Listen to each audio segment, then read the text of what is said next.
आज काय तोंडाला चव नव्हती, त्याच्यामुळं आमच्या यांना खायची होती पालकची भजी. चला म्हटलं, कोवळी कोवळी छान अशी पालक आहे. पालक मी इथे स्वच्छ अशी धुवून घेतलेली. एका बाउलमध्ये मी घेतलं बेसन पीठ, थोडासा ओवा, हळद, मीठ आणि थोडंसं लाल तिखट. हे छान असं मी थोडंसं पाणी घालून मिश्रण तयार करून घेतलं. हे बघा, थोडं थोडं पाणी घालत आपण या मिश्रणाला तयार करून घेऊया. तोपर्यंत छान अशी इथं कढईमध्ये मी तेल गरम व्हायला ठेवलेलं. तेल तिकडं बारीक गॅसवरती गरम होत होतं. थोडं थोडं पाणी घालून मी चमच्याच्या साहाय्याने पिठाला असं एकदम व्यवस्थित असं मी मिक्स करून घेतलं.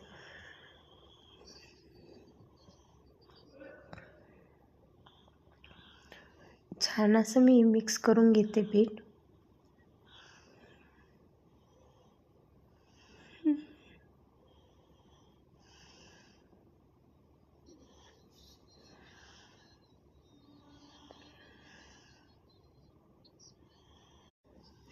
मस्त असं मी पीठ व्यवस्थित असं मिक्स करून घेतलं. हे पहा, छान असं आपण त्याला चमच्याने व्यवस्थित असं मिक्स करून घेऊया. चांगलं मीठ वगैरे पिठामध्ये काही गुठळा नाही राहिला पाहिजे.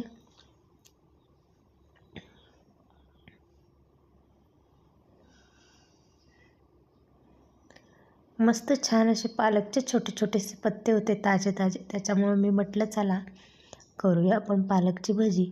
मग त्या पिठाच्या घोळामध्ये मी पालकला चांगलं असं डीप फ्राय करून घेऊया. चला,